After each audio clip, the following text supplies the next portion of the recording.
pagpupuri sa Diyos, this is our expression ng ating sobrang pasasalamat sa Diyos. Pagka tayo po nag-worship, kasi ito po ginagawa po natin na pag-awit, ito po isang uri ng pagsamba natin sa Diyos. Malalim na pagpupuri sa Diyos. Ang pagsamba po ay malalim na pagpupuri sa Panginoon. Na ang buhay mo ay nagpupuri sa Diyos. Alam niyo po, pag pinag-usapan po yung pagpupuri sa Panginoon, sa Bible po, sa Old Testament, madalas mabasa nito, pag nagpupuri po sila, may action. Hindi po sila nagpupuri ng nakatayo lang. Sila po nagpupuri ng may action. Bakit? Kasi po, sa loob po, tama po yun. Ang pagpupuri nasa loob, nasa puso. Pero, ini-express po nila ito sa kanilang action. May pumapalakpak, si David yan, nagwawala pa eh. Dahil yun po yung nasa kanilang kalooban na inilalabas nila, inihahayag ng kanilang katawan. May sumisigaw, di ba sabi ng Panginoon, shout to the Lord. Magpuri, sumigaw, ang lahat ng may buhay. Magpuri sa Panginoon. So, ang pagpupuri sa Lord, may tunog, may action, may palakpak, may sayaw. Yan ang po ginagawa nila sa Bible, makikita natin na nagpupuri sa Panginoon. Kaya tayo po, kapag tayo nagpupuri, natural po sa atin, pumapalakpak. Di ba? Kahit hindi na kautusan ng song leader, palakpakan natin ang Panginoon. Hindi, pag anak ng Diyos at nagpupuri, ang papalakpak sa Panginoon yan. Amen? At sisigaw ng hallelujah.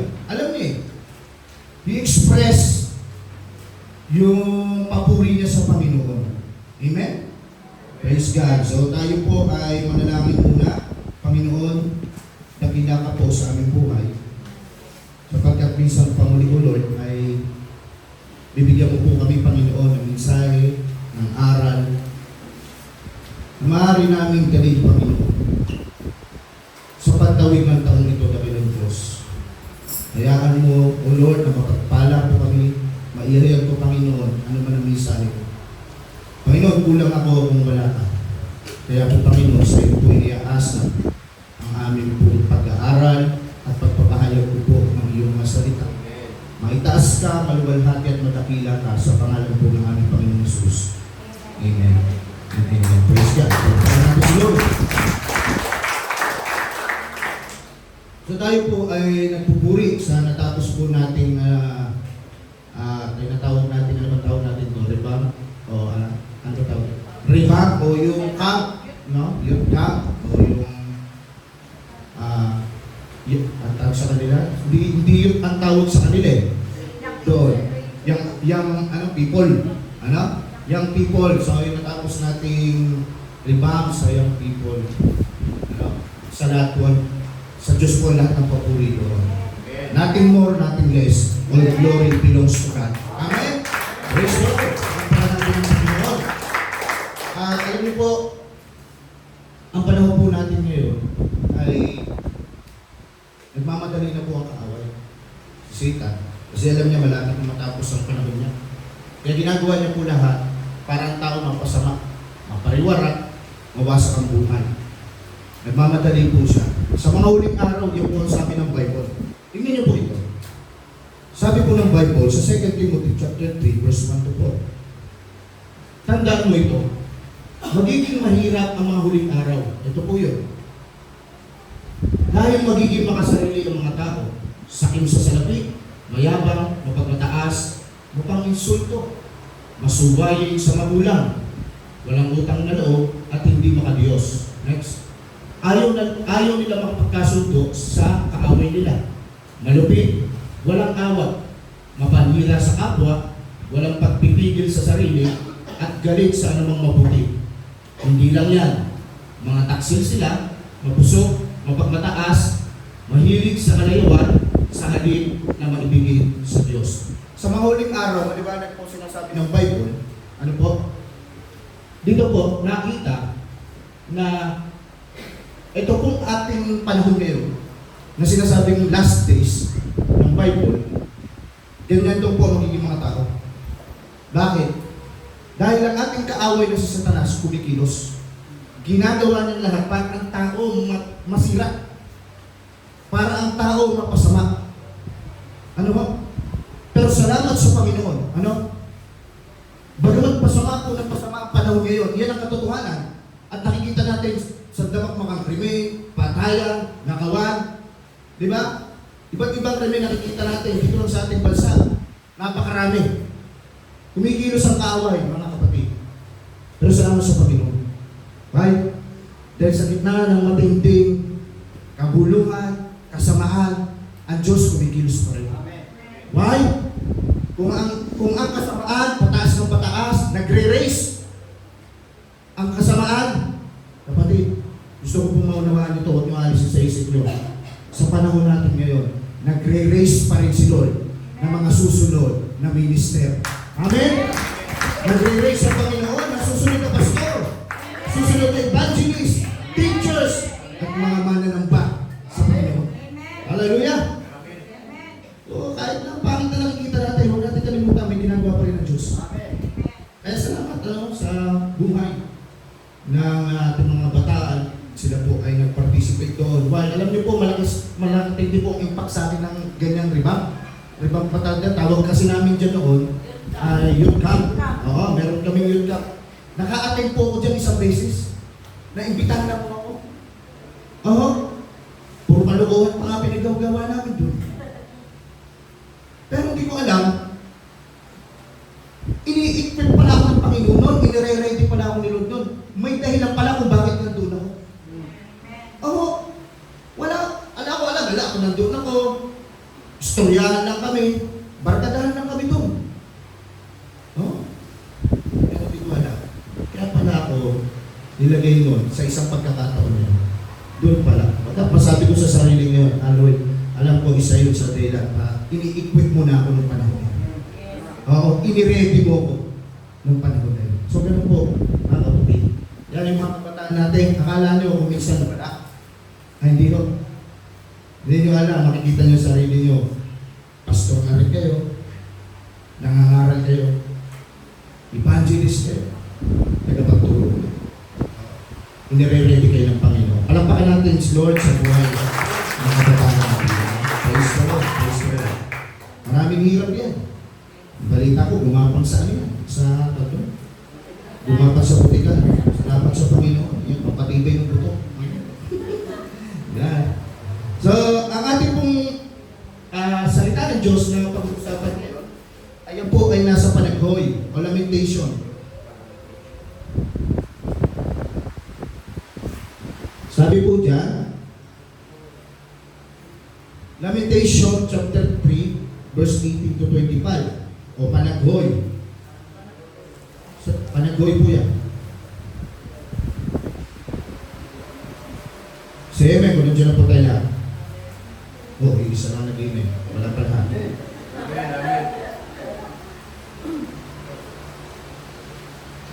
Okay, sabi po dito, Panaghoy o Lamentation chapter 3, verse 18 to 25.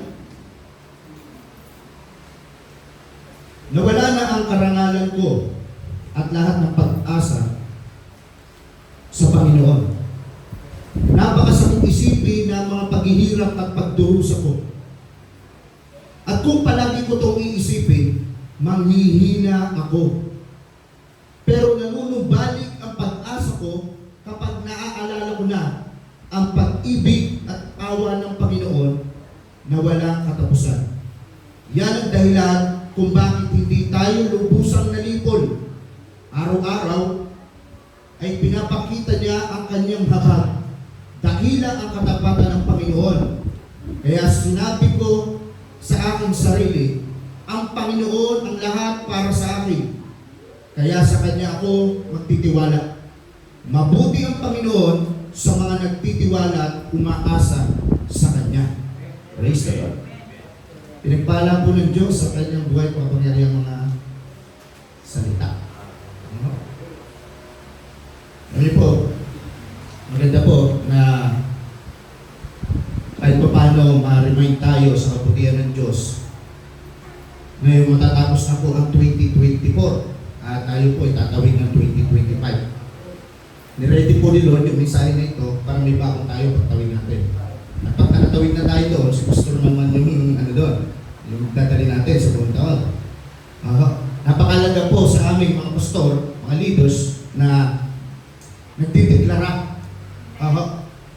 Kasi ito po yung deklarasyon, naniniwala tayo as a Christian, we believe na every declaration na ating mo mapagkakasunduan, naniwala ko sabi ng Bible, a-agree si Lord. So, yun po, mga kapatid. So, dito po, makikita natin, si Jeremiah po, nagsasalita dito. Makikita natin dito yung puso ni Jeremiah na siya po ay may pagdurusa. Siya po ay hirap na hirap. He has a lot of pain. Pero na-realize niya na kapag ito pala ang mga paghihirap na to, pagdurusa na to, kalungkutan, kabigatan, ang problema, kapag ito pala ang iniisip niya, lalo siyang nanghihina. Kaya ayaw po natin manghina sa 2025, huwag na natin kaisipin yung mga nakaraan ng pagdurusa. Amen? Ang isipin natin yung mga ginagawa ng Diyos sa buhay natin. Kasi dito maliwanag si Jeremiah, nanghihina ako. Bakit? Pag iniisip na yung kanyang mga pagdurusa at paghihirap. So ano yung nagbigay ng pag-asa kay Jeremiah? Maganda ito rin baon natin. The best na baon natin paglipat natin ng 2025, mga kapatid, baunin natin yung nasa isip natin palagi. Sabi dito ni Jeremiah, nanunumbalik ang pag-asa niya kapag naaalala niya ang pag-ibig ng Diyos. Yan ang pinaka-the best na baon natin pagtawid ng 2025. Huwag mong aalisin sa isip mo na mahal ka ng Panginoon. Ano mang nangyayari, alam niyo po kasi ganito lang yan Pagtawid natin ng 2025, hindi naman makikita mo. Makikita mo parang ganun pa rin Makikita mo, parang wala naman na bago, pero bago na yun. Diba? Parang kumain ka ng pandesal. Araw-araw, kung mahilig ka kumain ng pandesal, tuwing umaga, pagkain mo ng pandesal, bukas kakain ka ng pandesal, parehas ng pandesal yun, pero magkaiba na yun. Bago na yun. Tama? O, ganun din. Hindi pa tayo ng taon, pero parang makikita mo, ito na naman yung nangyari nakaraan Hindi yun, bago na yun. At dahil sa bago na yun, may iba ng ginagawa ang Diyos sa buhay mo naman. Amen? So, dito po makita natin, ang nagpabalik ng pag-asa niya ay pag-ibig ng Panginoon. Natin kalimutan niya. Lagi nating alalahanin yung mga kapatid. So, ano pong sinasabi nito sa atin, mga kapatid? Sa 2025, hindi po nangangako ang Diyos na wala ka ng paghihirap na pagdadaanan. Na wala ka ng kalungkutan na pagdadaanan. Na wala ka ng struggle na pagdadaanan. Hindi po nangangako si Lord yan. At hindi ko po sinasabi sa inyo yan. Mahirap po yun. Yung nag-hype lang tayo dito, tawag yun hype. Yung hina-hype ko lang kayo, ganito, 2025. Diba? Hindi ho. Kasi sasabihin ko po sa inyo kung ano po yung pinapangako ni Lord. Kasi pagka hindi pinangako ni Lord, pag inasahan mo yan, pag mabigo ka. Diba? So, sa 2025, mga kapatid, ang the best na baon natin, para sigurado may pag-asa ka, yung pangako ng Diyos na mahal ka niya. Amen? Amen po ba? Amen. Hallelujah. Kung ano pa po ang sinasabi ni Jeremiah dyan, ang pag-ibig, hindi lang pag-ibig, meron po kasama yan. Ano yun? Awa. Yung habag ng Diyos. Kung hindi tayo pinakaawaan ng Diyos, araw-araw sa kalipo tayo pupulutin. Sa tindiho ng ating mga pagkakamaling nagagawa sa Panginoon. Salamat! Dahil ang ating Panginoon ay mahabagin, maawain at hindi madaling magalit. Amen? So yan po, yan ang inaalala ni Jeremiah. Ano po kasi yung panahon na ito, inaalala ni Jeremiah yung pagkatalo ng Jerusalem, yung pagbagsak ng Jerusalem. Kaya sa nalulungkot, Kaya nalulungkot ito si Jeremiah. Nalulungkot siya para sa kanyang bayan na tumalikod sa Panginoon, kanyang bayan sumampa sa Diyos-Diyosan, na itong kanyang bayan hindi naging masunurin sa Diyos, nalulungkot siya. Kaya dito, inaalala niya yung awa ng Diyos. Tignan niyo ang pag-ibig at awa ng Panginoon ay walang katapusan. Yan ang dahilan. Yan daw ang dahilan kung bakit hindi tayo lubusang nalipol. Kita nyo? Yung sandamakmak ang mga pagkakamali nila, ginawa, pagtalikod sa tunay na Diyos. Pero ano nangyari? Sila po ay ipinabihag sa Babylonia. Pero ito, sabi ni Jeremiah, salamat sa pag-ibig ng Diyos at tabang ng Diyos. Why? Kasi hindi sila tuluyang naubos. Hindi sila tuluyang nawasak. Amen po ba? Yung church natin, tumaan sa napakaraming struggle. Mula pa noon hanggang ngayon, nagbabago yung taon.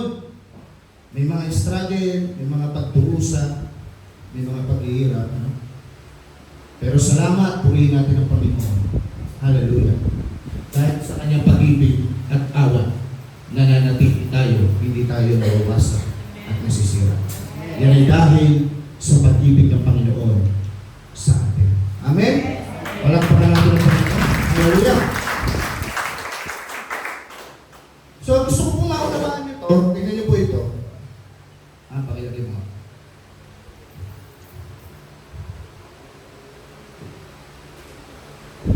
Every ending is an opportunity for a new beginning. Apo. Ang araw po, magpapalit. Natatapos, may papalit na araw. Panibagong bukas yun. Panibagong pag-asa yun. May binibigay sa iyo ng Panginoon. Okay? Kaya kung may problema ka ngayon, at nagising ka kinabukasan, magpasalamat ka sa Panginoon. Bakit? Binibigyan ka ng pagkakataon ng Diyos na maranasan mo yung tagumpay dyan sa problema mo. Amen?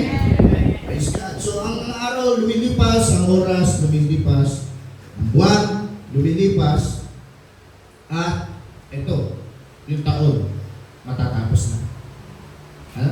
Magpapalit ng panibagong taon. So, itong panibagong taon na ito ay opportunity. Pakisabi sa katabi, opportunity.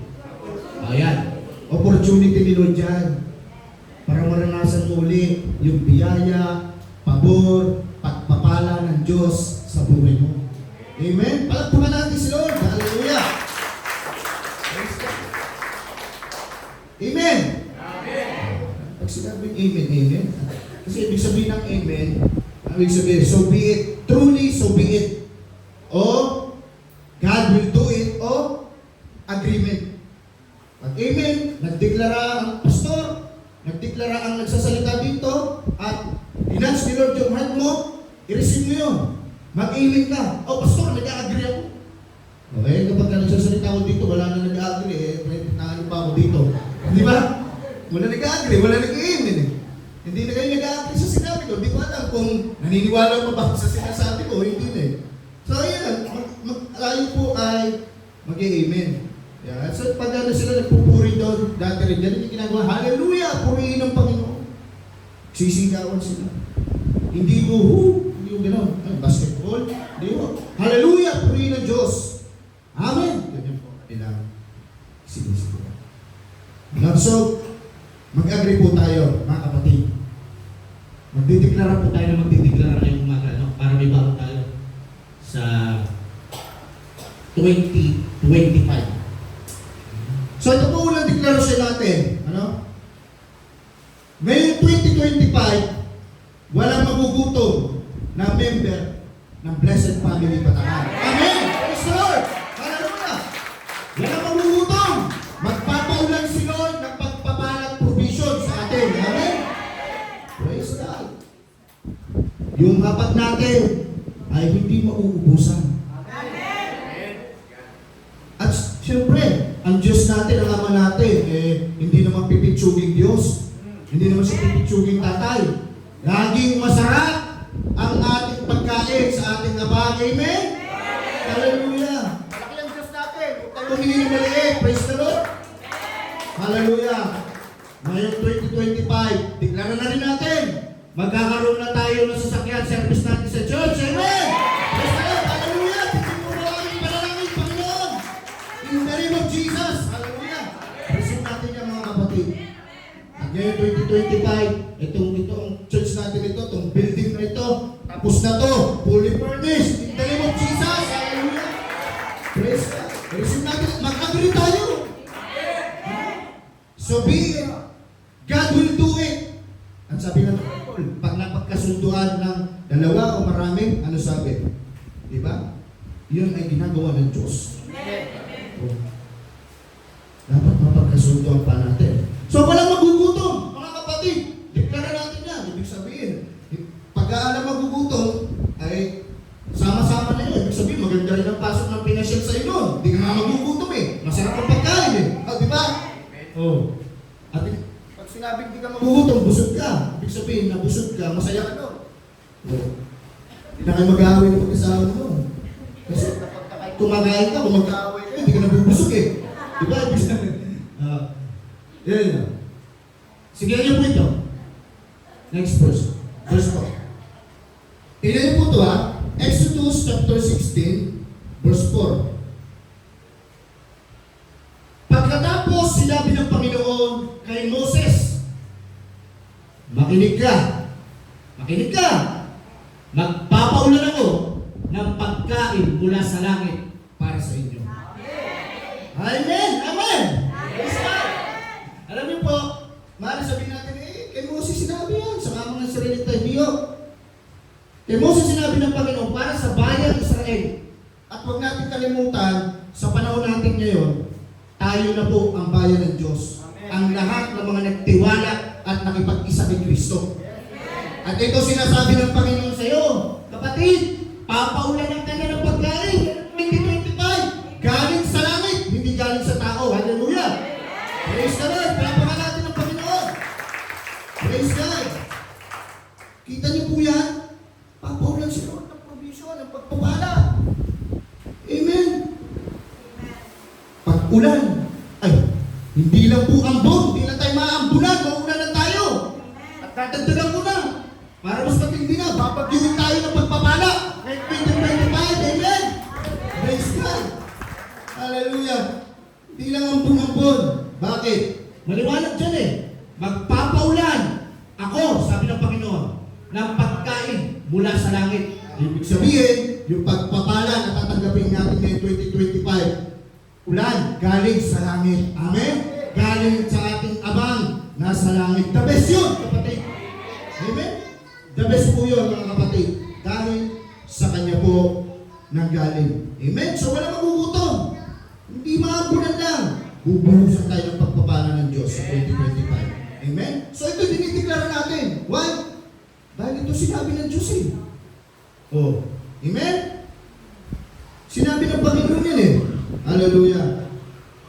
Hindi lang po pisikal na pagkain. Amen? Alam niyo po kasi ito, may alam niyo, ang pinaulan po kasi pagkain dyan, fresh mana. Tama. Ano? Fresh mana. So ngayon, kakain tayo sa 2025. Ano? Gagamitin ni Lord ang lahat. Bagong anointing. Fresh anointing sa mga tigapagturo dito. Kakain tayo ng mainit-init, mahilabilang na pagkain, mga fresh na revelation. Amen? Palakpakan natin si Lord. At kayo lang mga kapatid. Kapasok ang 2025, ano? Bubusugin din tayo, paulanan tayo ng pagkain mula sa langit sa kanyang mga salita. Amen? Praise God. Excited na tayo sa 2025. Ano? Daming bago. Daming bagong gagawin ang Panginoon sa atin. Amen? Now, ito ba tanong? Bakit nga po ba, why God give us New Year? Bakit binibigyan tayo ng Diyos ng bagong taon? Ng panibagong taon sa ating mga buhay? Simple lang po. Dahil po yan sa kanyang pag-ibig at habag sa atin. Kaya binigyan po tayo ng Diyos ng bagong taon. I-explain ko po yan. Binigyan tayo ng Diyos ng bagong taon na kung bakit niya binibigay ito, dahil 2024, kung natisod ka ngayon, o baka marami natisod, Kung nadapa ka ngayon 2024 at napansin mo may mga laban kang naipatalo, si Lord, all-knowing God, mabuti, matalino, Panginoon, marunong ang Panginoon, kaya nagbibigay siya ng bagong taon para sa bagong taon, bumangon ka, magpatuloy ka, at ipanalo mo na ang laban na binibigay ng Panginoon sa iyo. Amen? Yan ang kahalagahan ng bagong taon. Ano? May panibagong pag-asa na ibinibigay sa iyo ang Diyos. Ano? Kaya alam niyo, sabi ni Pablo, ang journey niya parang ano? Slide na ano laro niya? So, game na. Takbuhan, race. O, di ba parang laro? Ang buhay. Life is like a game. O, ano yun? Maglaro na lang tayo. Hindi o. Magpabadjing-badjing, hindi o. Ang ibig sabihin po niya, kapatid, life is like a game. Ang mga parang basketball. O. Di ba, pagka nag-basketball tayo, kaming team. Nung lumaro kami doon, sa Patingan, isang buong team kami. May mga times na natalo tayo, pasok sa base na pa tayo natalo. Okay, huwag yun. Gusto ko yung maraming talo. Di ba, kapag ka-team na yung basketball, naglaro kayo, natalo kayo. Meron pa uling laro, binibigyan pa kayo ng pagkakataon na manalo sa susunod na laro. Tama? Nakukuha niyo ba? Ngayon, maglaro ulit kayo. Kung natalo kayo una, susunod na laro, natalo ulit kayo. Di ba, ganyan sa liga. May pangatlo pa yung gusto. May pangatlo pa. Ngayon, ito na. Bibigyan ka ulit ng pagkakataon para manalo na. Paglaro mo, nung liga natalo ulit kayo. Wala na ba pag-asa na manalo? Kasi tanggal na kayo out na kayo. Eliminate na kayo. May pag-asa pa ba na manalo? Nakuha nyo! Meron! Next season, meron pa. Yun ang sinasabi ko. Kung natapa ka ngayon, bumangon ka ngayon 2025, may pag-asa ang ibinibigay sa iyo ng Diyos. Amen! Palapo na naman natin ang Panginoon. Hallelujah! Praise God. Kita nyo yun? Yan ang kahalagahan ng bagong taon na binibigyan tayo ng Diyos ng panibagong taon sa ating mga buhay. Hallelujah. Kaya kung marami kang laban sa tingin mo na ipatalo mo, nakatotohanan natin. May mga binibigay sa atin si Lord na makita natin baga tayo tinetest ni Lord. Pero yung mga test na yung kumisan ay babagsak natin. Amen. Hindi lahat ay pasa natin. Ano? Kaya yung test na yun, kung yung test na yun, nasa isip mo ngayon yun, yung test na yun ay bagsak mo sa 2025, ipanalo mo na yun. Amen? Ipanalo mo na yun. Sasamahan ka ng Panginoon. Hallelujah. Praise God. Isaiah chapter 43, verse 18 to 19. Pero huwag ninyong isipin pa ang nakaraan. Yan. May mga paghihirap nakaraan, may mga naging problema, hindi pagkakaunawaan, huwag nang isipin pa. Bakit? Dahil bagong bagay na ang gagawin ko sa inyo ngayong 2025. Amen? Dahil bagong bagay na ang gagawin ko, ito'y nangyayari na at nakikita na ninyo. Gagawa ako ng daan at mga bukal sa disyerto. No? Sabi ng Lord, kaya niyang gumawa ng daan. Sa disyerto, kaya niyang gumawa. Imposible yun. Amen? So ngayon, mga kapatid, prayer kanina, medyo ko doon kasi ang sabi sa prayer kanina, English ko, Tagalog, nothing is possible to God, walang imposible sa Diyos. Walang imposible sa Diyos. Kaya kang pagpalain ng Diyos sa 2025. Yung pagpapala na hindi pa sumagi sa isip mo. Amen? Kaya po ng Panginoon yun. Why? Because God. Sa Diyos, walang imposible. At, sabi dito, gagawa ko ng daan at mga bukal sa disyerto. Hindi lang walang imposible sa Diyos, mga kapatid, iba pa ang pamamaraan ng Panginoon. Amen. Hindi pamamaraan ng tao. Iba kumilos ang Diyos. Amen. Iba magpala ang Panginoon. Amen. may experience natin yan ngayong 25. Yung kakaibang pagpapala mula sa Panginoon. Amen? Palagpakan natin ang Panginoon. Hallelujah! Eh, huwag tayong malulungkot. Ano? May isang bagay ako na gusto ko pumaunawa natin ngayon bago ko tapusin po. Ito. Tingnan niyo po ito. God bless others. Not the same way He bless you. Buwan niya yan? Ganda yan. God bless others not the same way He bless you. Iba ang paraan ng Diyos kung paano kanya pinagpapala. At iba ang paraan ng Diyos kung paano niya pinagpapala ang iba.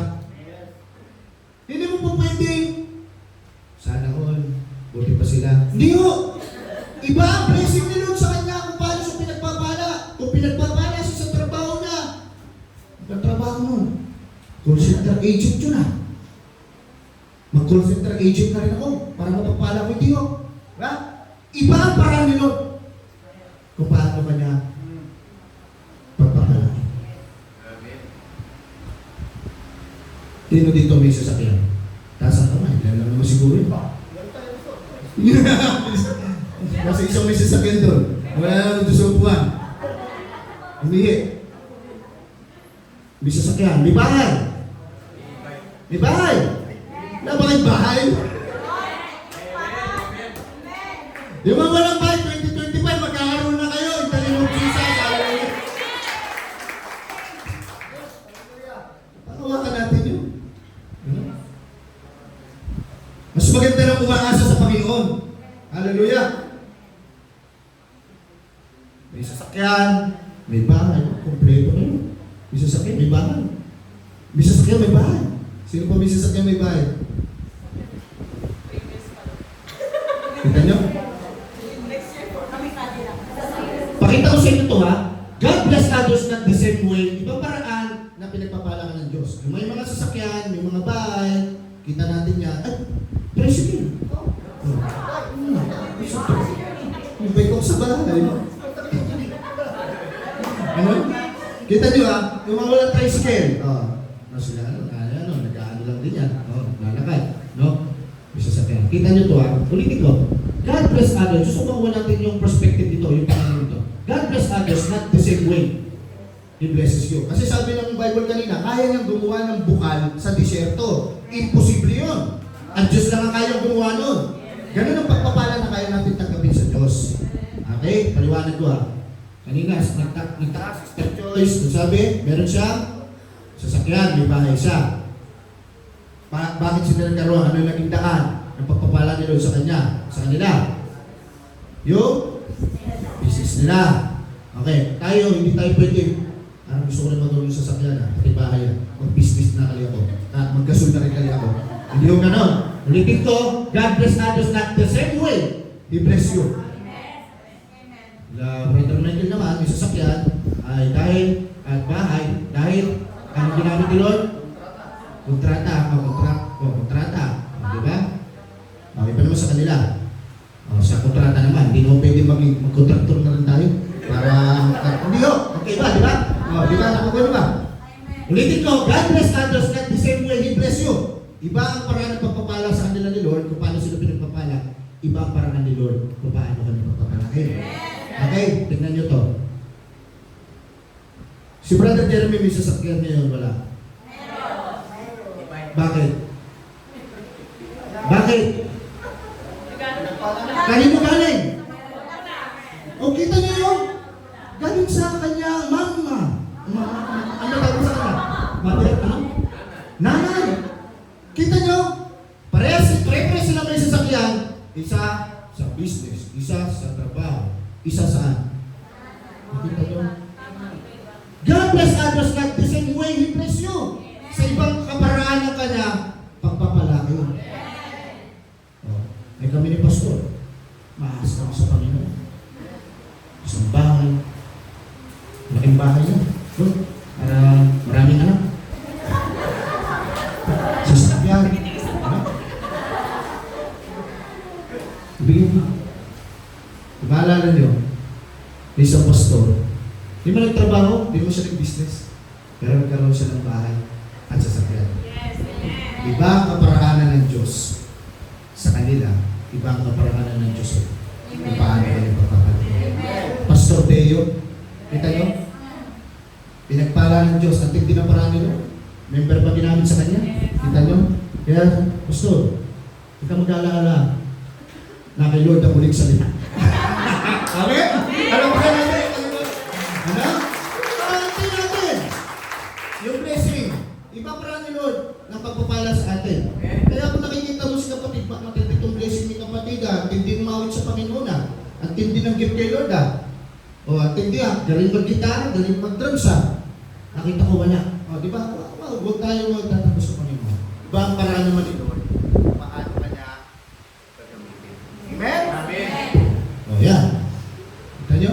O, yan po yung sinasabi ko mga kapatid. Marahil, iba ang paraan ng Panginoon kung paano kanya pagpapalaya. Pero isang sigurado na dapat mong pangawakan na si Lord, siya po ay hindi nagbabago. Mula noon, ngayon at forever. Ang mahalaga dito, mga kapatid, hindi mo pa nakikita sa ngayon, alam mo na tapat, tulad na sinabi ni Jeremiah, tapat ang Panginoon sa kanyang pangako. At nangako siya na tayo ay kanyang pagpapalagay. Amen? At sabi diyan, pinagpala, sabi sa Bible, pinagpala ang sa Diyos, nagtitiwala, umaasa. Amen? Kaya sa Diyos tayo umaasa, hallelujah! Sa 2025, ang Diyos ang asahan natin. Amen? Nakatitiyak tayo, uulan ng pagpapala sa ating mga buhay. Praise God! Praise God! So ito na po siguro ulit. Kailan na po ito?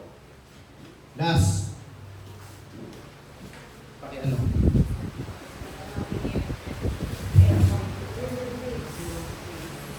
Yan. In this coming year, 2025, itong parating na taon, mga kapatid, real talk muna tayo. Ibig sabihin, katotohanan lang. We will face, una, ito katotohanan. Haharap tayo sa mga struggle ng buhay. Struggle sa ating emotion, struggle sa financial. Hindi man lagi, kahit naman yung mga nagdidegosyo, hindi man lagi, araw-araw, di ba? May struggle. May struggle tayo sa relationship natin, sa pamilya, o hindi mo wala, sa ating mga kapatiran. Meron. Darating at darating. Pero mabuti ang Panginoon lagi.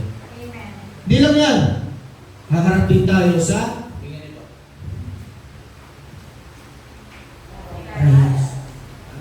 anong Tagalog yan? Sinusubok. Kailangan natin yan. Sinusubok ng Diyos ang kanyang mga lingkod. Hindi para mapahirapan. Hindi para lalong tumibay ang kanyang pananampalataya sa Diyos. Next. Real talk lang ito, kapatid. Abuse. 2025, darating tayo dyan. Amen! Darating po tayo dyan. Struggle, trials. Yan ang katotohanan. Haharap tayo dyan. Pero ang maganda dyan, 2025, haharap tayo dyan. Pero may baon-baon tayo. Ano yung baon natin? Pag-ibig ng Diyos. Amen? Sabi ko baunin yung pag-ibig ng Diyos. Yan ang baon natin. Kaya na humarap na sa mga yan, alam mo, mahal ako ng Panginoon. Ano man pinagdadaanan ko ngayon, alam ko, nakikita ko ng Panginoon at alam ko, kikilos, gagawa siya at pagtatagumpayin niya ako. Amen? Amen? Praise God. So ito po, next. Tingnan niyo po ito. In this coming year naman, 2025, ito ay opportunity. Kasama na yung problema. Pero maganda rito, opportunity to. Pagkakataon to. Opportunity to a new level of worship. Pagkakataon natin to na mag-level up, pagpagsamba natin sa Panginoon. Amen? Sa loob na sambahan, sa bahay, sa trabaho. Kasi spirit of worship, ina-express ng buhay mo.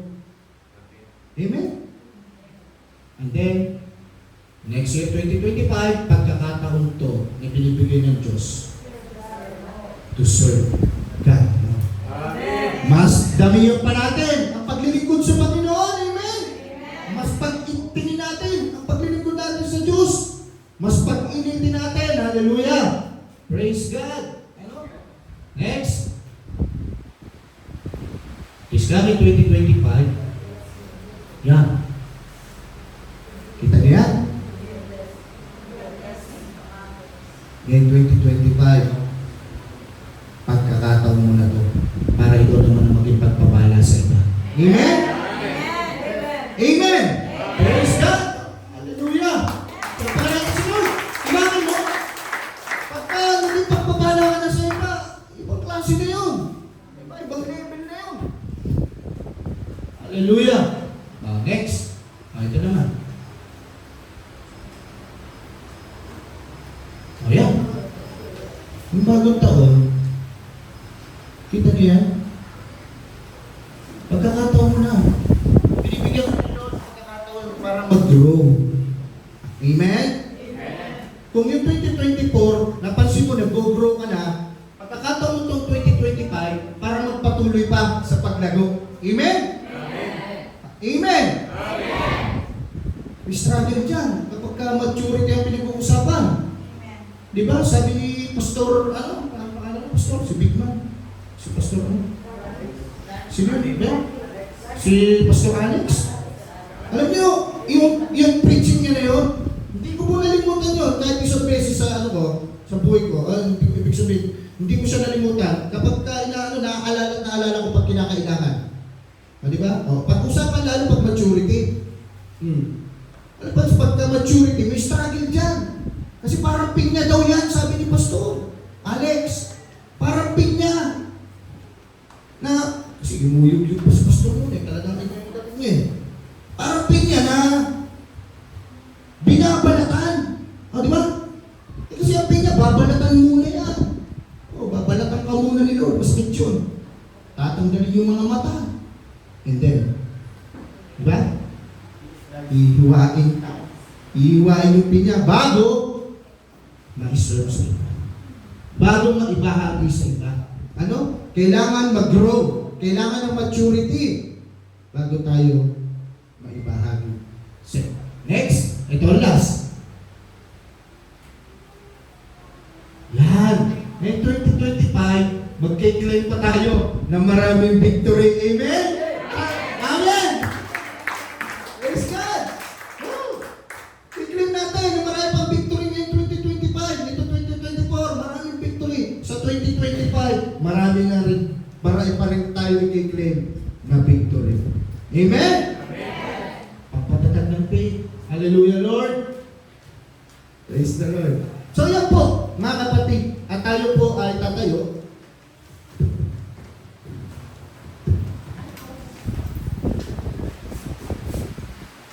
Praise God. Tayo po natin sila, Brother Jim. Maganda lahat po tayo. No, dito po tayo. Kasi, ano po ito?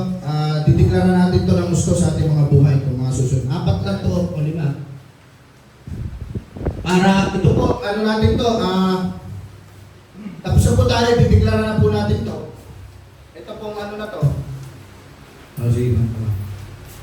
Tawag dito, kung pwede niyo po ito, ako po, iaano ko po ito, pagka yung bago po pumasok ang taon, yung midnight, 12, sasalubungin ko po ang taon na nananalangin sa Panginoon at isasama ko po itong mga declaration na to sa buhay ko, sa pamilya ko, sa church, sa bawat leader, sa bawat kabataan natin, bawat children natin, yung ministry, lahat tayo na lilingkod, bawat katatayan, ano?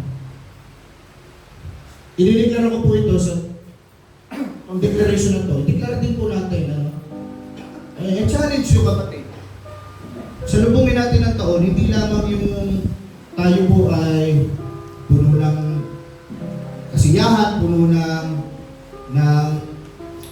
tag dito yung kasama natin, family natin. It's a good, maganda po ang lahat ng yun, mga kapatid. Pero pinaka-the best, hindi pa kasi tumatalon, nagbibilang, nag-aalog ng barya.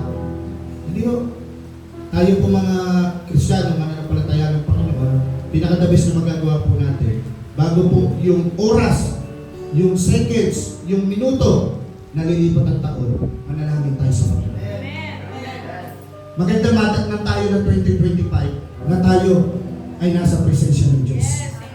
Wala na pong masiligit pa doon. And then, saka nyo gawin yung gagawin nyo po. Pero yung time na yun, ay challenge yun. Gawin po natin lahat yun. Ano? At titiklara po tayo sa umagang ito, no? Asahan natin ito mangyayari ito 2025 in the name of Jesus. Sa pangalan ni Jesus. Sabi niya, ano man ang paniwalaan nyo, mangyayari. Yun ang panghawakan natin. Ito po ang unang declaration natin.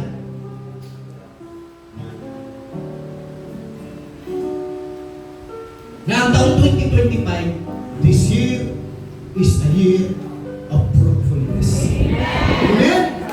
Palakpakan natin sa Lord.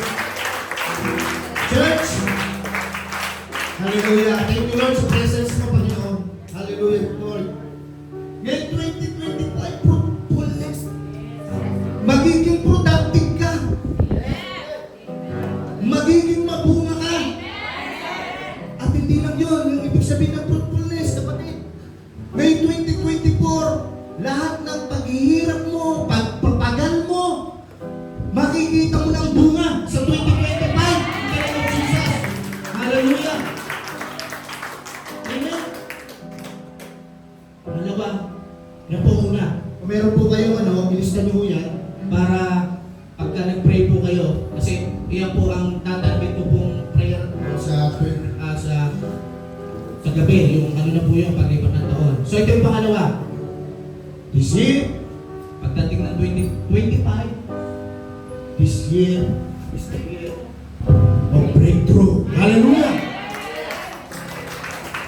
May breakthrough ka na, financial, in the name of Jesus.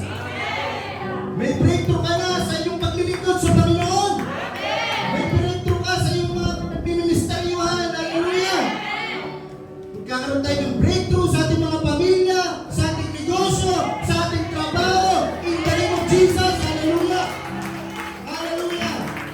Magkakaroon tayo ng breakthrough. Hallelujah! Saan natin na sa prayer natin, mga kapatid? Next. This year, 2025, is a year of restoration. Hallelujah! Praise God! Kung nagsugatan ka, nawasak ka, nabasag ka, itong 2024, pagdating ng 2025, bubuhin ka ng Panginoon. Ang paligpaligin ng Diyos ang lakas mo, ang kasiglahan mo, sa paglilingkod sa Panginoon. Hallelujah! Palakpakan natin si Lord. Praise God! Praise the Lord! Praise the Lord! Praise God! At lastly, natin kalimutan to. Isama natin to, mga kapatid. Isama natin to. This 2025, this is a year of miracles sa ating mga buhay. Hallelujah! Hallelujah! Hallelujah! Salamat po, Panginoon. Sa lahat ng deklarasyon na ito, O Lord, umaasa kami, naniniwala kami ng Diyos na makikita namin ang lahat ng deklarasyon na ito, pagtawid namin sa 2025 sa bagong taon, in the name of Jesus. In the name of Jesus. Hallelujah. Hallelujah. Minsan pa, palakpakan po natin ang Panginoon. Praise God.